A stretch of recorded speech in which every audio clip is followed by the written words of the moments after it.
All right, welcome to the Retro Game Club Podcast, Season 4, Episode 11, which is also Episode 122. And joining me is someone who bought out all the Retro coin.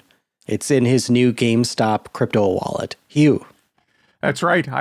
Before the show, we were debating whether or not there was a coin called Retro Coin, and there is.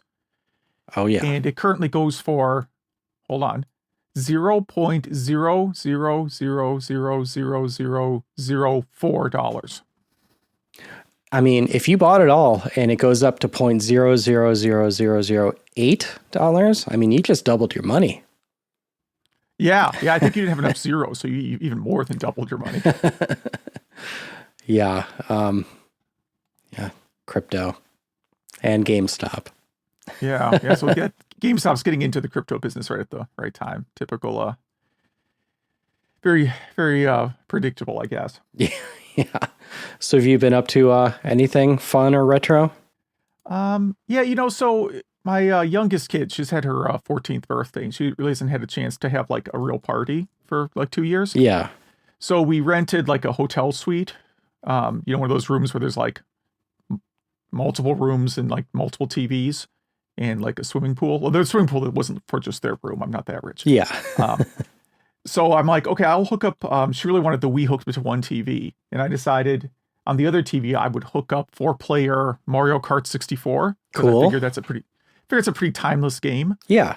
But it turns out no one her age, except for her, knew how to use a Nintendo 64 controller. I didn't think about that. How are they holding it? I didn't stay because it was all girls, and I thought that would be kind of weird. I just hooked up the stuff and left. But she told me they all tried to use the D-pad. Oh, man. That none of them, it took them a while to understand that you're supposed to use the weird stick in the middle. So that was a good time. And I mentioned a couple episodes ago that I wanted to hack my Wii with the broken disk drive to just be a GameCube player. Mm-hmm. So I finally did that. I had to like buy an extra power cord off Amazon. But that actually went surprisingly well. I didn't brick it or anything. So what have you played on it so far? Nothing. My kid took it to go play some Pokemon game that is like $1,000 on eBay. Nice. But the ISO is free. Yeah. I mean, if you have the internet and low morals, then you can get that. I mean, here's the deal. Like, there was a remake of that game, I would just buy it. Yeah, exactly.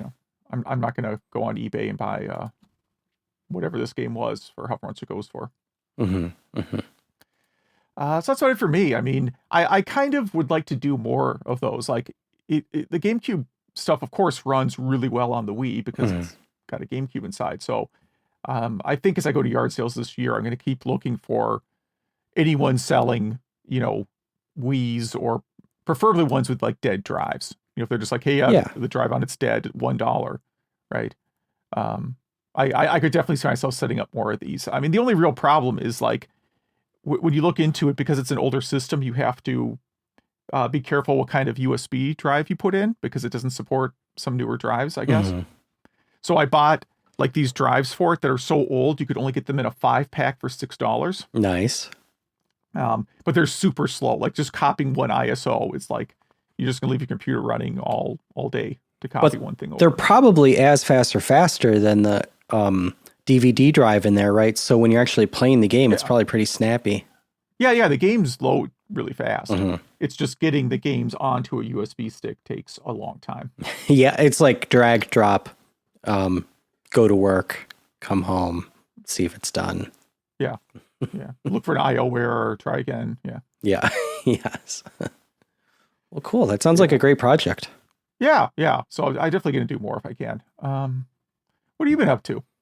Nothing. I've had a pretty dramatic week, so I won't go into it because this is a retro show. But yeah, a lot of crazy stuff going on. But I have been playing our retro, our game club game, so that's been fun. And yeah, seriously, nothing to update on. So let's just dive into it.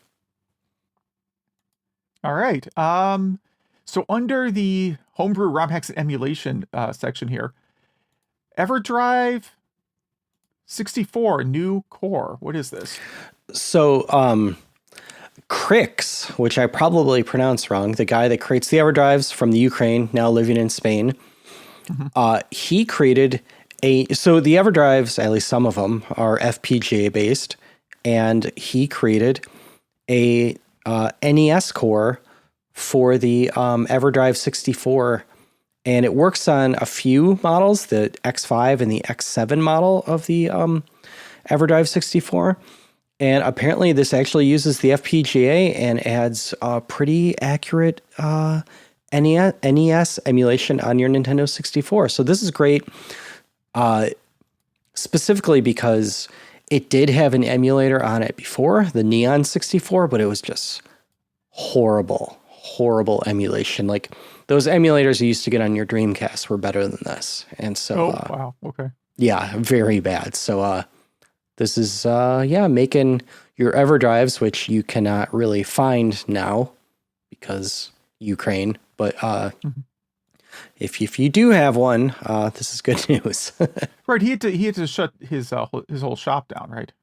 Oh yeah, he's in a whole different country now. So I don't know if like all these schematics or whatever just exist on a laptop, and he was able to bring that and keep going. He has a very good forum, and he's pretty active on Twitter. So if anyone's interested, I'm sure they could find out what he's up to. But I don't do Twitter. I don't understand Twitter because it goes by so fast. If you follow anyone that posts, it's like I don't know how anyone can consume stuff that fast. So.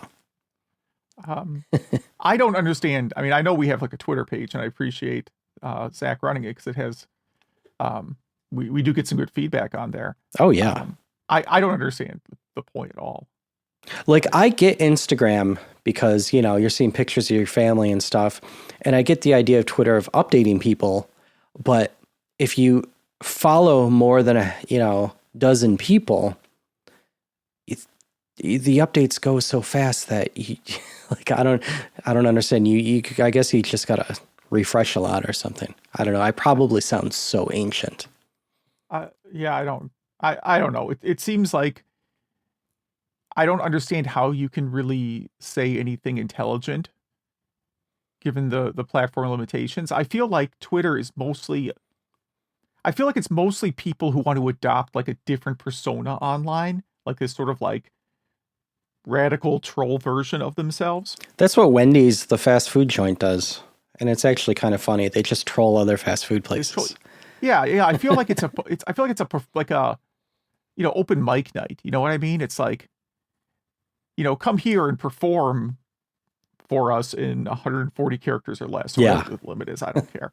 Because I feel like how people interact with each other on Twitter is not a way that you would ever want people to interact in real life. Yeah. I mean, it's kind of the equivalent of a bumper sticker, I think. Yeah, I would say so. The way some of those people get around it is they type something up and then take a screenshot, and then they post that screenshot. Yeah. So there's that. Anyway, Doom. You want to talk about Doom? What do I want to talk about Doom? What are we up to?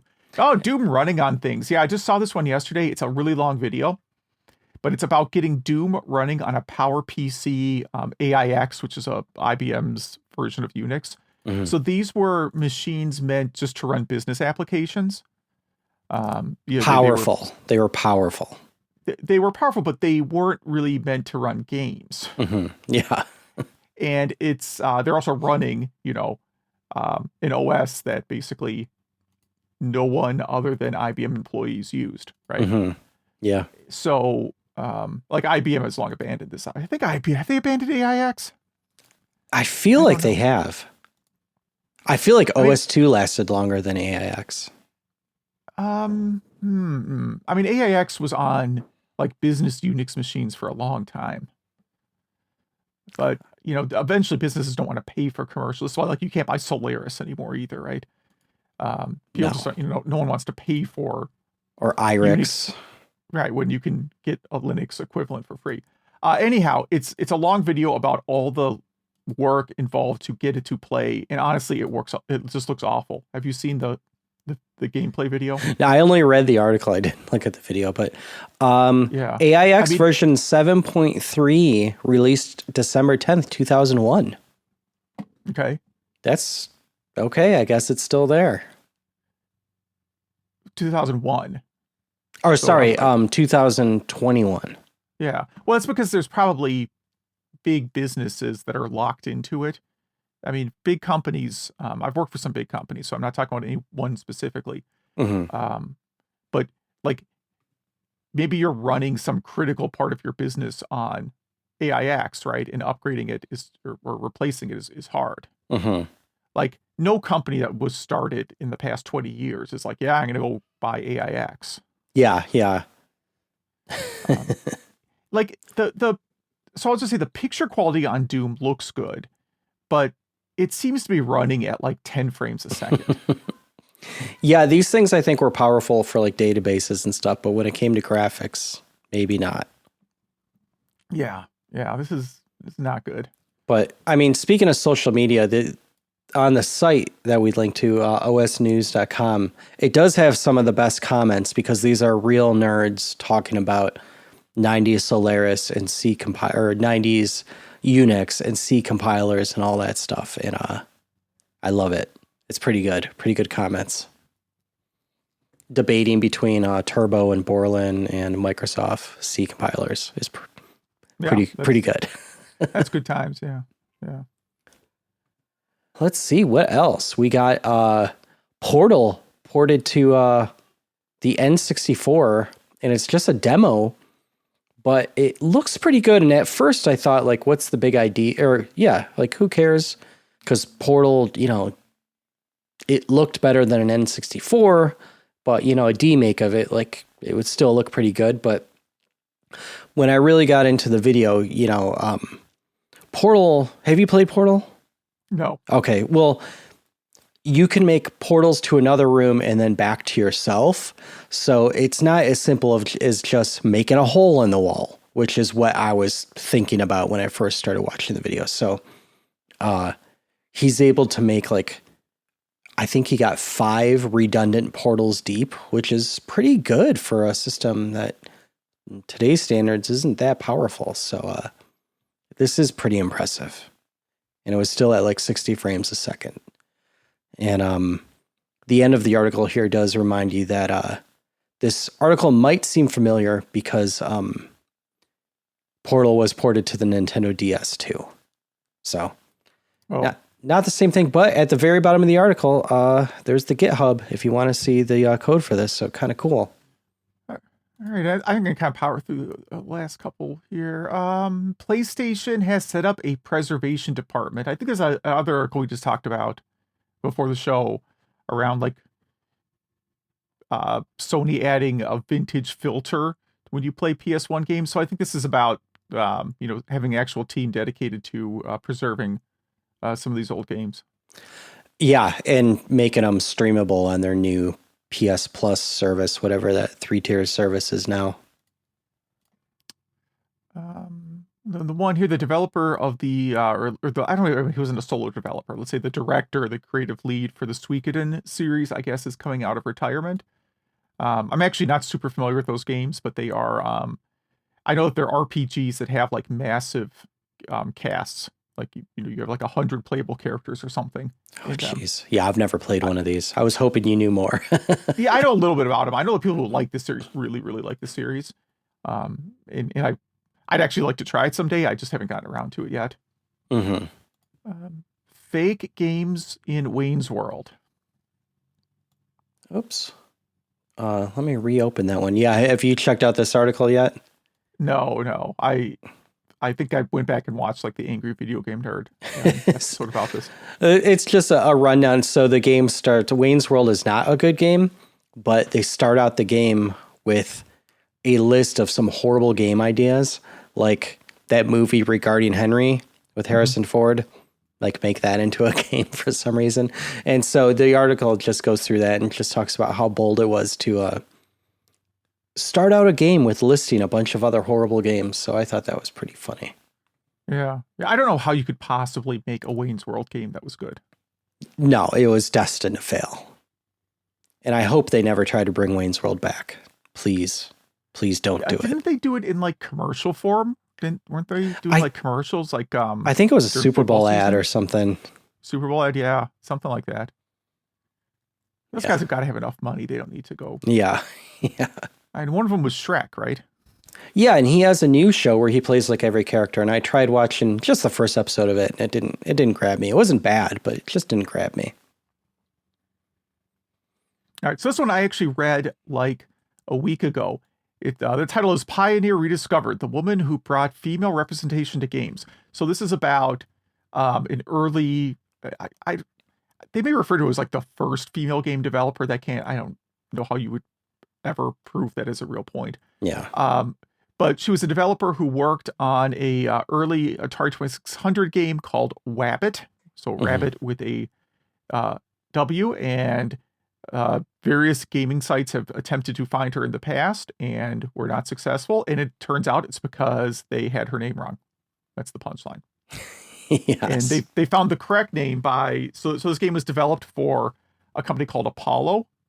So they actually found the correct name by going into public records and looking through the bankruptcy records for Apollo, because any employees who were owed paid checks would file a claim against, I'm not a bankruptcy expert, but they would file a claim to try and get some of their compensation back. And of course, you would spell your name correctly if you were doing that. Yeah.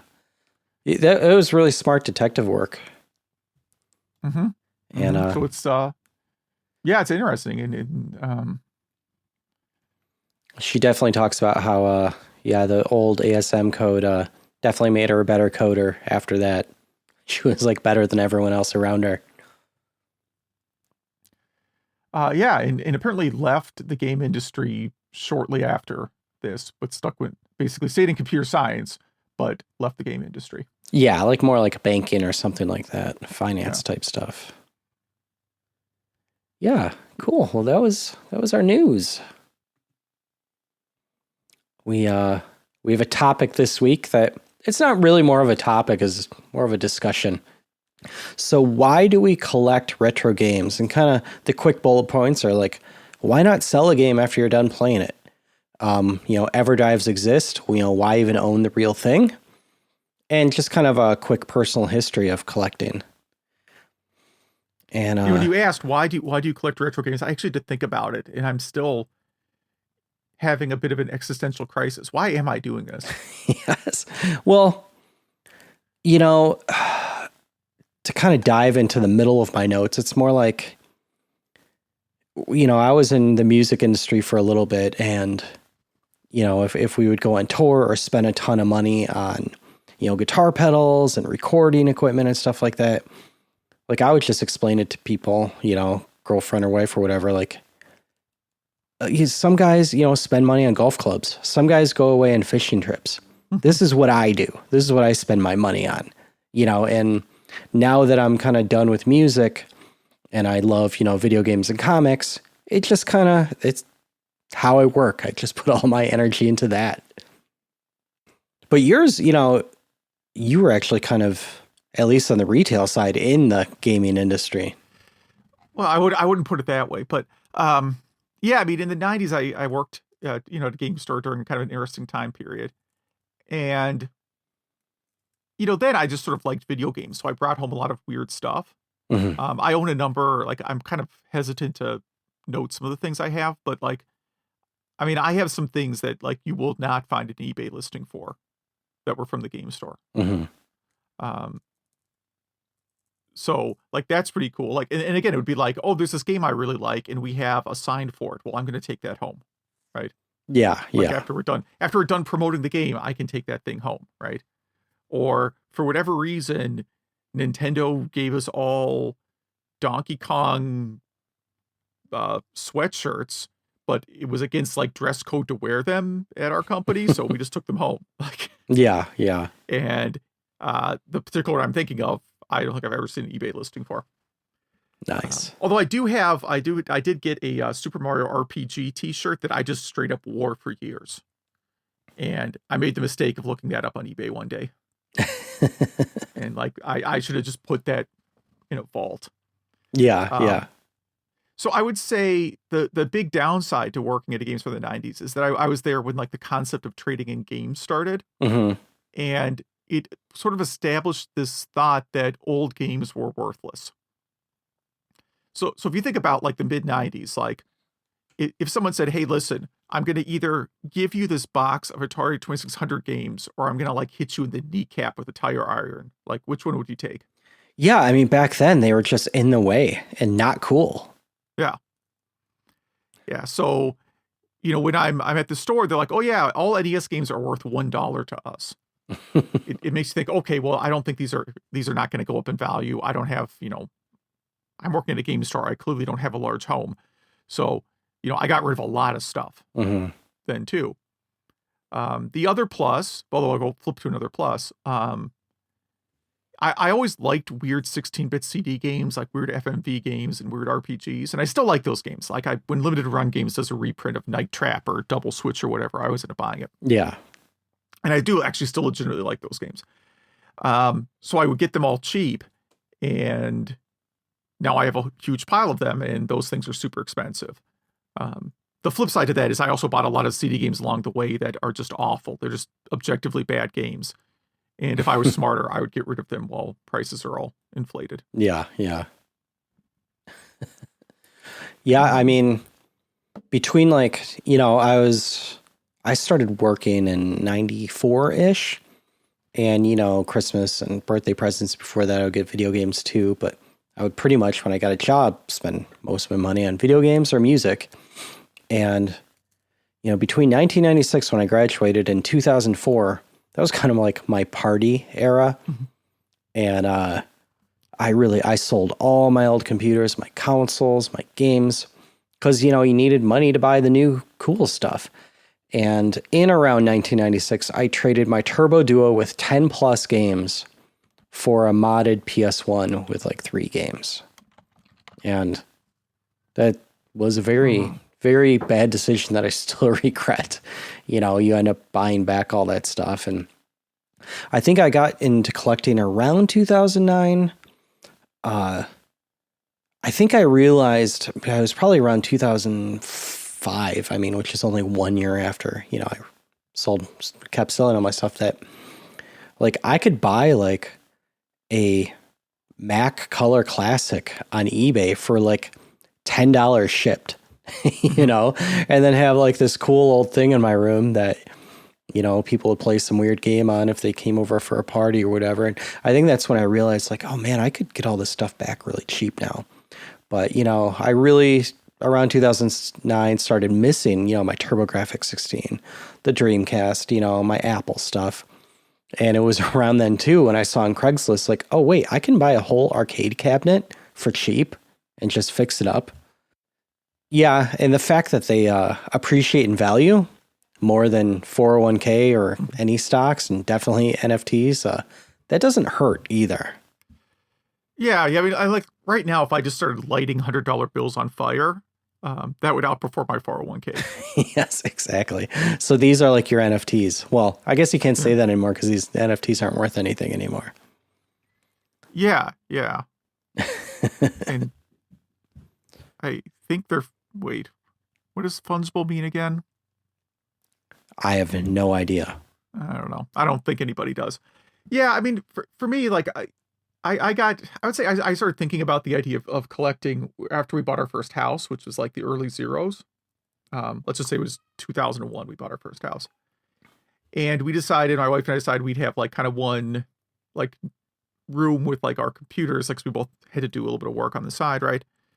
And we'll just make it like a combined video game and Star Wars room. Right? Cool. And we would have like Star Wars collectibles, because that's what my wife likes. I had a bunch of video games.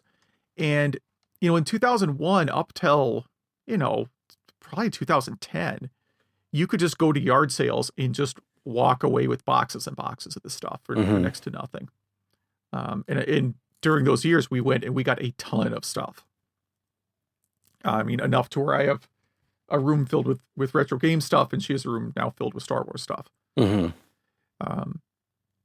But now, if you try and go and find any of that stuff, it is bad times to try and find old games today.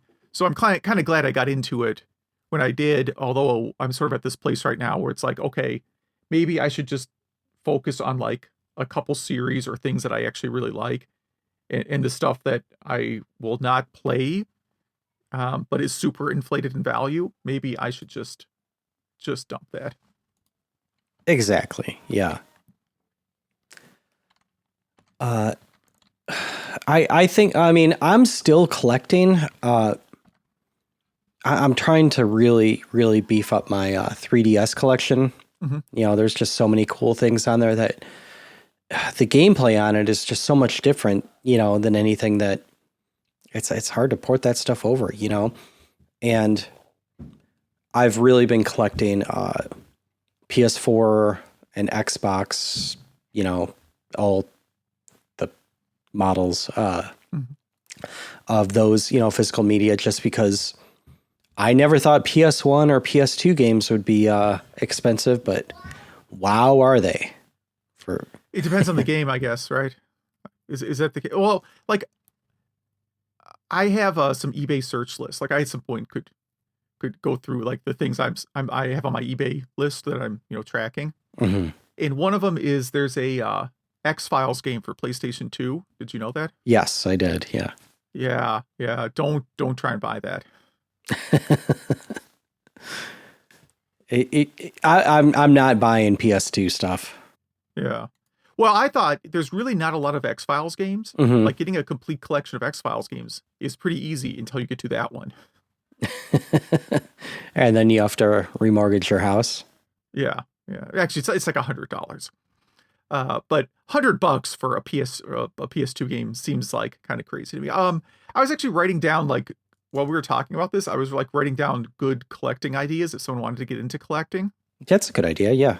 And here's what I think you can do that is actually not going to break the bank. Trying to collect the launch games for every system. That's a good idea. I like that idea. Yeah, that one is not too hard. If you can compromise and in some cases take a reprint. You know, like I'm not going to get Luigi's Mansion in the launch day box, but I can get Luigi's Mansion in like the GameCube Greatest Hits box. Mm-hmm. Collecting the last game made for every system is also not really that hard, with a few outliers. There's a few that are really expensive, I think. Yeah, there are a few that are like Spider-Man for 32X. Mm-hmm. But I have bought a lot of like last games for systems for just a couple dollars, because a lot of them are like sports and Just Dance games. Mm-hmm. Oh yeah.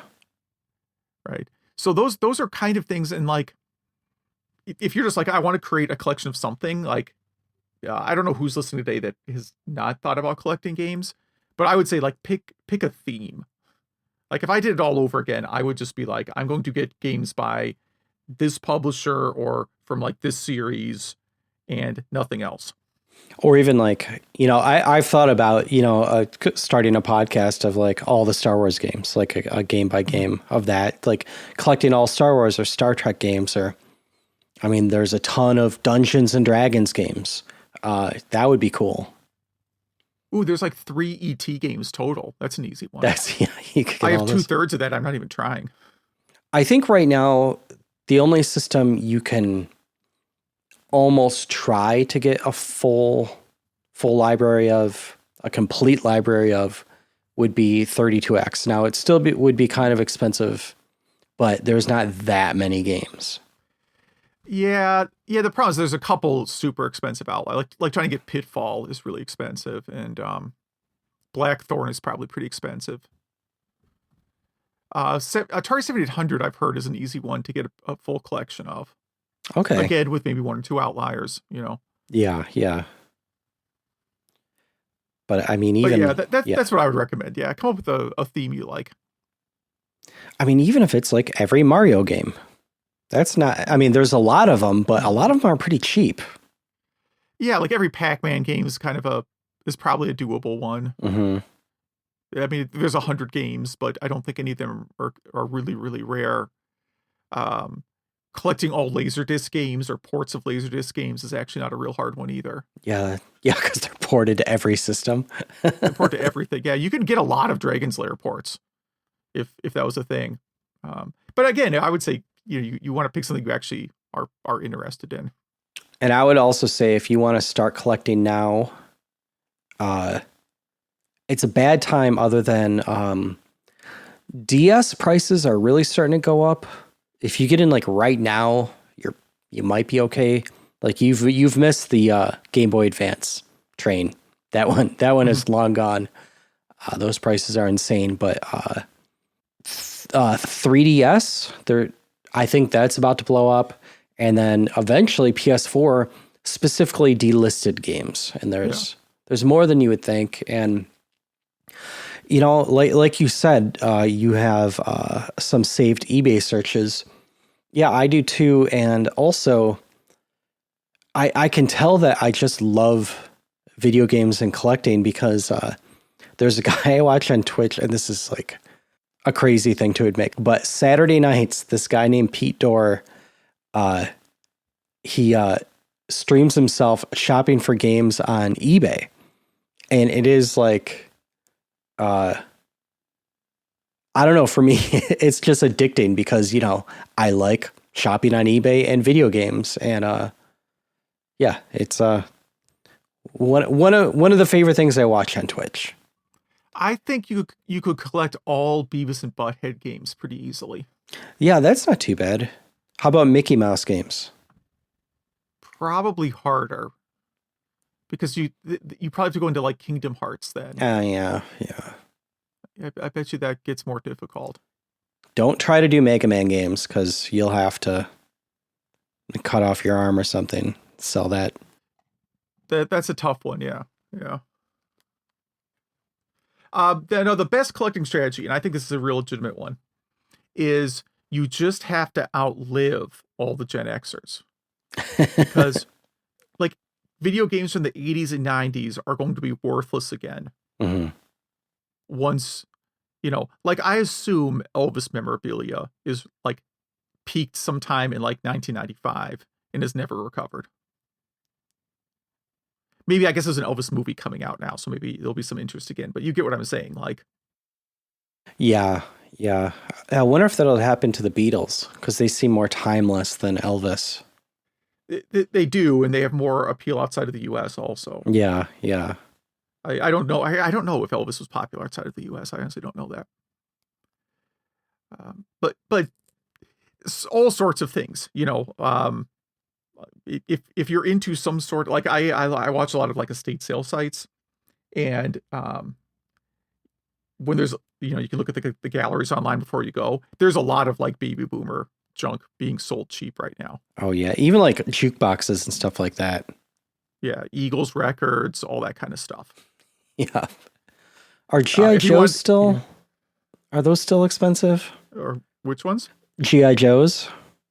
I have not looked. Yeah, it's something I'm not too into. But that's my best tip for collecting, is just outlive everybody else. And only collect what you want to play. And that's why I collect physical stuff. One of our notes here is like EverDrives exist. Like you don't need this stuff. You could still play the games, but I like having them, and B, a PS4 EverDrive does not exist, and they delist those games sometimes. So I like having the physical thing. And they look nice on the wall when I'm not playing them. Yeah, I think you said you're not going to post many or any pictures online. I think I might post some of my collection on our Discord. Okay. Which is linked somewhere in our show notes. Yeah, I mean, I'm afraid that again, because of like this game store stuff, I'm afraid I might have like something in the background that people are like, hey, wait a minute, isn't that like worth $1 billion now? Yeah. Hey, you never know. I mean, who would have ever thought that Wii Sports would be worth money? Wait, how can it be worth money? Because everyone lost it. It came in that cardboard box. It didn't come in a real case. And then the COVID happened and everyone wanted to work out in their house.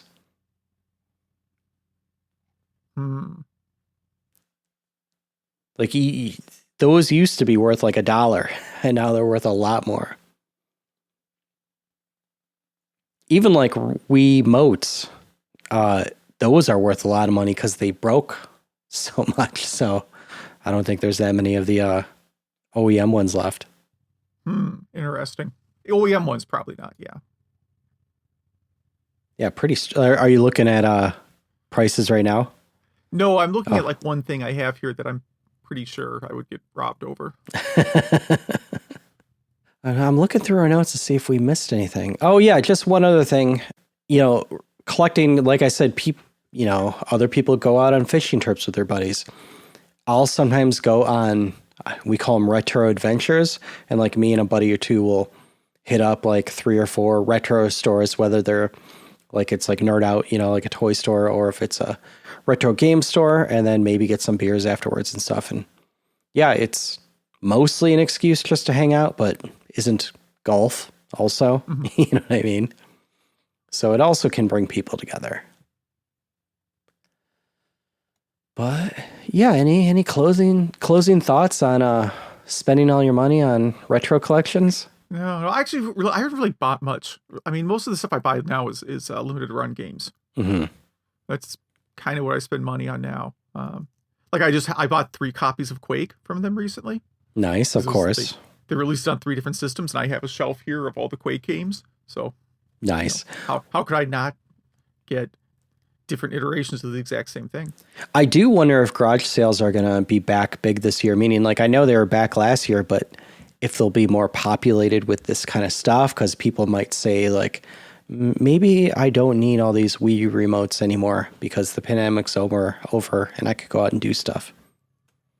Oh, so they're getting rid of like their the stuff they bought like a year ago. Stuff they bought, maybe their shelter dog, all that stuff.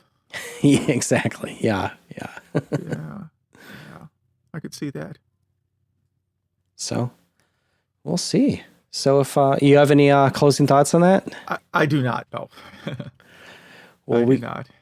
We got some Game Club here. Yes, and I just closed the show notes, so that was smart. Of course. So I'll just start since you're opening up your browser again. But yeah, I did Legend of Kage, which looks like Legend of Kage. And this is an old 1985 game for the NES. It's known for mostly, but I guess it was out in the arcade, the Amstrad, C64, MSX, a few other things. I've only played the NES port of it. And who is this by? Oh yeah, this is Taito and Square. And yeah, apparently your girlfriend, Princess Lady, gets stolen, Princess Kiri. And I guess Kage means shadow in Japanese. And so you got to save her by jumping and running and throwing stars. And you have your knife as mostly as a defense, but I guess you could hit people with that as well.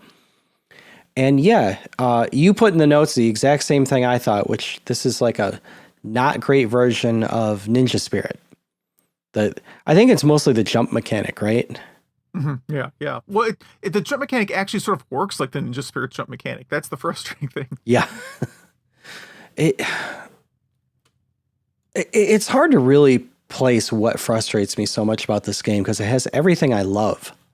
The graphics are not great. The jump mechanic does work. You climb up these really tall trees, which is cool. It's almost like a Crouching Tiger, Hidden Dragon type thing. It's almost like stuff comes out of nowhere to kill you. But after I watched a few videos of it, it did get a little bit easier. But you go through pretty much each season, which are the different levels, and you can get a few special powers. Like, you could collect these orbs to kind of make yourself able to absorb more hits, or you could get this book which makes you pray and everyone all around you dies for like a few seconds, actually for a pretty long time. Or not pray, I guess it'd be meditate. Yeah, I don't know about this game. I think it may have inspired a lot of better games. What do you think? So I did not play it because I have played it in the past and did not like it Yeah. at all.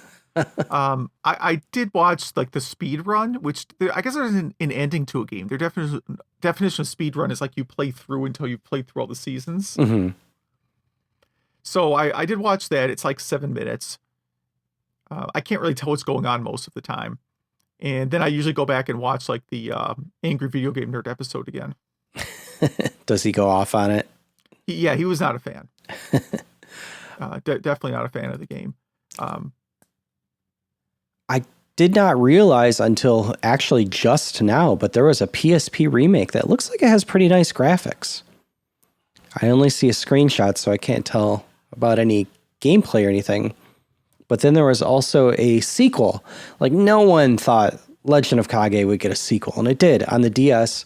And it's not bad. It's one I own, and it plays more like a Strider remake. Like if they made Strider for like the SNES or maybe the PS1, it plays more like that would. It's not a good selling point. Well, I would say the mechanic is more like Strider for the NES, not Strider for Genesis. Oh, okay. So, yeah, I'm one of those people that think Strider on the NES is way better than Strider in the arcade. Oh, I totally agree. The Strider for arcade or Genesis is just slow and choppy and strange. Yeah, I remember when that was like such a hugely hyped game. Because it looks beautiful. Well, if you're not moving, yeah. Yeah, exactly. Yeah. So that's about it. You know, if you like hack and slash games, play this. Probably check out the sequel or the remake. Don't really need to go back to this one. I mean, since it is from 1985, would you consider this a launch title for the NES in the US? Well, I don't know. I don't think Kinda. Was the 85 the arcade release date or was that the NES release date? Oh, that is a good question. That was probably the arcade release date. I don't think it was that early for the NES. Let me see if I could find that. Okay, so NES in Japan, April 1986. Okay. So pretty early. The US would have been like a year after that. Or Probably, something, right? yeah. Yeah, US it says August 87. Okay. So still early, but not quite launch. Yeah, not like a black box game or something. Yep. So let's go to your game. What did I pick? Oh yeah, because the NBA playoffs. I went with NBA Jam. Any version. Now I always play Tournament Edition on either Saturn or 32X, and this time I went 32X because I happen to have it handy. It's actually the 32X version is actually a really good port. Oh yeah. It does occasionally crash.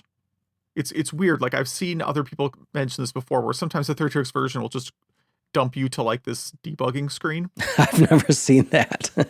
Yeah, I have no idea how I triggered it. It just happens sometimes. And what's weird is that I was obviously a Bulls fan then and today, but on that version, I only play as the Utah Jazz because I think they have the best trio of players. Mm-hmm. Well, this is around the time that they went to the finals like twice. The Bulls, of course, like you have licensing, like back in the 90s, the players didn't have game licensing built into their contracts. So some big name players like Charles Barkley, Michael Jordan could go negotiate their own game contracts outside of the NBA. Uh-huh. It wasn't part of the collective bargaining agreement. So the Bulls like don't have their best player. And apparently the story goes that someone who worked on NBA Jam was a big Detroit Pistons fan and intentionally hobbled the Bulls team. Only when they were playing the Pistons. Only when they're playing the Pistons. You're right. Mm-hmm. Right.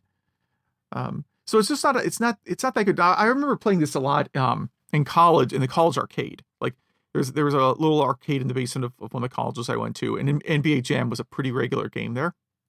Mm-hmm. And one of those strangest incidents there was a guy that played all the time, and when you were playing, he would try and talk to you about religion a lot, which whatever. I don't know why. Like this was, I guess he felt he had a captive audience. If you're playing, You're like trapped there. Yeah. You're like trapped there, and most people. But he was playing, and like his player missed like a game-winning shot or something, and this dude totally raged and unplugged the machine. Okay. I have not looked him up because I don't remember his name, but I have some theories about where he may be today. So that was one of the strangest encounters I've had with NBA Jam. But it's one I probably play this once a year. Mm. The Saturn version kind of looks, obviously looks better than the 32X one. It's just 32X one is just faster. Like there's no load time. And in terms of things I want to collect, like I would like to get every version of NBA Jam. And I have like the weird Saturn game that's called NBA Jam, but isn't really anything like it. Mm-hmm. I think the only one I'm missing is Atari Jaguar. How is that one? Have you ever played it? I didn't know it existed. No, but it's a 68,000, right? So it's just a port of the Genesis version. It's not like it's using it's 4 68,000s, right? Or is it one plus it could, 4? It could have 168,000s. They just ported the Genesis code. Oh no, I was just saying it's not like each player got their own CPU. No. There's one CPU in the Jaguar, and it's the same CPU that's in the Sega Genesis. Yeah. So it's really just the Sega Genesis one with like that weird Jaguar palette. Yeah, Nice. you know what I mean? The Jaguar palette's like just sort of off a little bit. Yeah. Like nothing ever quite looks right on it. It's a little murky. So what did you think of NBA Jam? So I love NBA Jam. I used to be really good at it. I played 32X Tournament Edition. I actually played it on the Mister because the Mister now supports 32X and PlayStation. So I was testing that out even though I own the cart. The Tournament Edition has a newer lineup than the Arcade Edition. So like the Pistons in the arcade was like Isaiah Thomas, and as like your, the best guy you want to use, I think, I'm sure like Lambier is in there. And then on the 32X, it's like Joe Dumars and two people I've never heard of. Yeah. And I played against the Spurs, and I had no idea Rodman played for the Spurs. Yeah, he did for a few years, yeah. And so being from Detroit, I'm a Bad Boys fan, and only people from Detroit are Bad Boys fans. It's not like, I guess like the Yankees, where a lot of people may like the Yankees, Everyone hates the Pistons except if you're from Detroit because they were the Bad Boys. Anyway, once the Bad Boys stopped really not being that, I stopped caring about basketball altogether. And so that was Rodman's career for me. If people don't know, he went off to the Bulls after that and won many championship rings. And then apparently to the Spurs and then probably a few other places after that. But it's kind of funny. Like he was one of the best players ever, and that's kind of like listening to the Yardbirds and being like, I'm done with this band and anything the band members do after that. And, if you don't know, look up the Yardbirds, and they created some of the biggest bands. Eric Clapton? Led Zeppelin and Okay. Yeah. So it's just like being like, okay, done with music. Yardbirds are where it all stopped. That's how I was with Rodman. Emulated it on the Mister. What seemed perfect.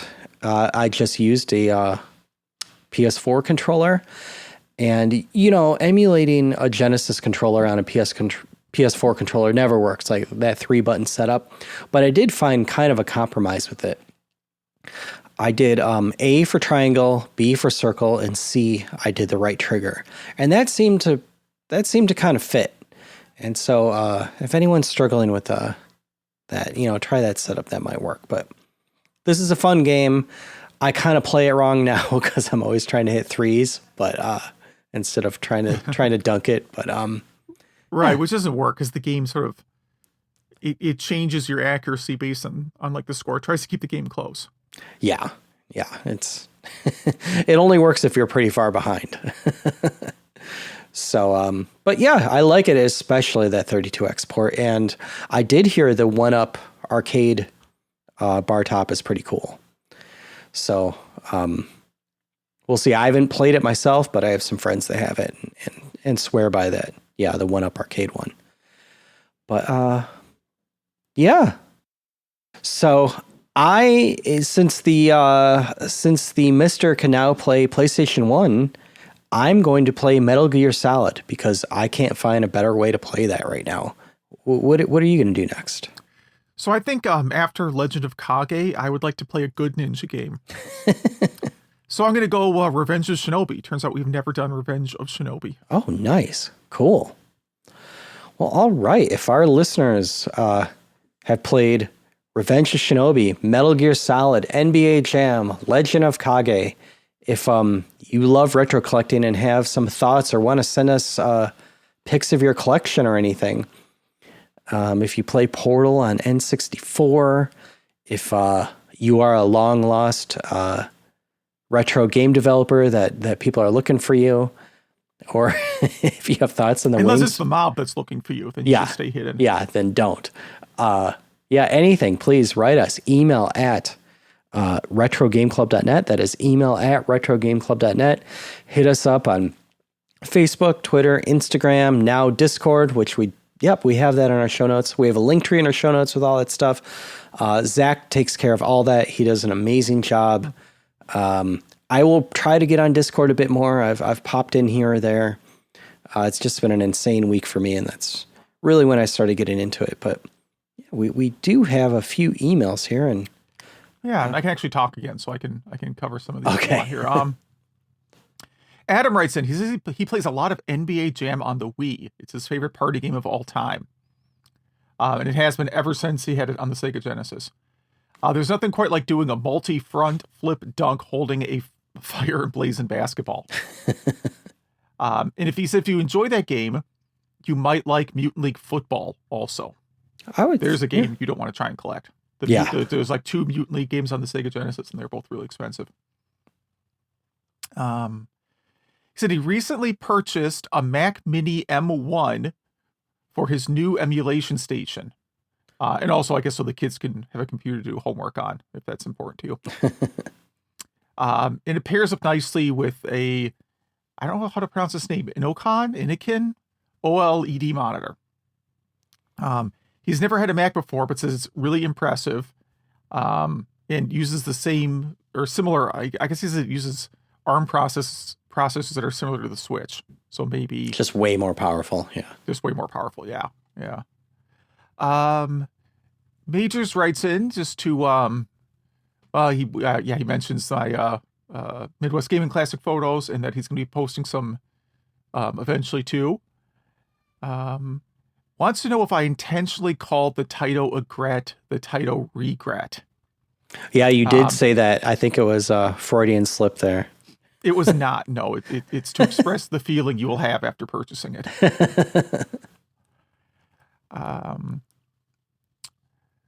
Okay, Rob commented on some TurboGrafx-16 games that were reskins of Japanese cartoons. And yes, Keith Courage is based on a Japanese anime called Watura.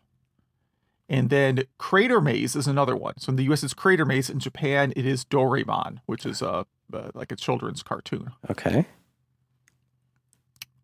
There you go. And again, I think I mentioned like Cool Spot on the NES. I happen to know offhand is a reskin. It is? Obviously, like Doki Doki Panic is the most well-known reskin game, I suppose. What's Cool Spot a reskin of? Do you remember? I don't remember off the top of my head, but this is why like Cool Spot is actually like mechanically a good game because they actually based it off. Yeah, it was surprisingly good. It's like a Hawkman character. It's some mascot, some cartoon that we never had in America. Okay. I don't remember any of the character offhand because I'm just not an expert on that stuff. But that's a reskin. Probably there's a lot more. I'm sure there are many more reskin games. I guess we could probably do a feature sometime on.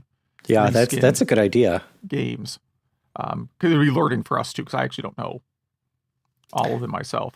But back to Adam's email, there is an emulator for the Switch called the I think it's pronounced Yuzu, Yuzu. Mm-hmm. And it might play Wii U ports also. I could be wrong, but anyway, a lot of people have been using that on their Steam Deck to have like a Switch Pro, a new Switch XL. Well, I have that new Switch, and the screen is pretty big on it. Yeah, that new OLED Switch is pretty nice. I've been playing some game that is not the genre I thought it was. This is what happens when you buy games based on virtually no knowledge of what the game is about. Oh, did it end up being like not safe for work? No, I don't play Switch at work anyways, but so there's this game series. I'm going to mispronounce it. Danganronpa, I think it's called. Okay. And it looks like it looks like sort of a JRPG Persona style game. Mm-hmm. But in reality, it's an Ace Attorney game. Oh, okay. And I like the story, but I really could do without like the trial system. Like that's what I didn't like about Ace Attorney either. Was the sort of I don't mind games where the premise is you're solving a mystery. Mm-hmm. But the whole like, all right, now we're doing like a court battle, but it's actually a battle because you have to like it's hard to describe, but it's like we're gonna take things that's assembling logic puzzles but turn them into action. Like you have to like shout arguments at appropriate times. So it's just all just like, okay, if we didn't have this trial part, I would like this game. Okay, yeah, I get it. I mean, I'll probably still finish it because I kind of want to see who like the last survivor of the game is. But we will see. Hey, so we got a bunch of social media feedback. I don't know if I can use names because I can never tell who on social media does or does not want their name used. I guess it's just out there. This stuff's all public, right? So it doesn't matter. Regarding NBA Jam, what do we got here? I think someone brings up that it's actually really fun even if you don't like sports games. Totally, yeah. So it's like Tecmo Bowl, in that regard. Yeah. At least one listener was a big fan of Legend of Kage. It's one of his greatest but also hardest NES games of all time. Whereas other people did not like it. Yes. There's a note about how all the early title releases kind of use the same color palette. Yep. Sounds about right. And then I guess Zach also asked people in 1992, what was your favorite console and games? And we got Super Nintendo, Super Mario World, NES and Game Boy. Someone still had. Someone was at least one vote for the Lynx. Streets of Rage 2, another like Link to the Past and Tetris. Yeah, so and someone was born that year. Mm-hmm. That's fine. I have a coworker that was born in 1995. I just learned. So yeah, a lot of picks, man. Yeah, mostly SNES. Very skewed towards Super Nintendo. Yeah, mine at the time was still TurboGrafx-16. I think I had the CD at that point. I think. That sounds right. Let's just say that's right, even if it didn't come out yet. Sega CD came out in 1992. I'm sorry, did I get that right? I don't know. No, Sega CD I'm telling you, it was a fact. Oh. Sega CD came out in 1992, and the TurboGrafx CD was earlier than that. Okay, yeah, so I probably had it then. But, yeah, so please, email at retrogameclub.net. Hit us up on Facebook again. We will butcher your emails and all your responses. And I think that wraps her up. Yeah, so thanks for listening.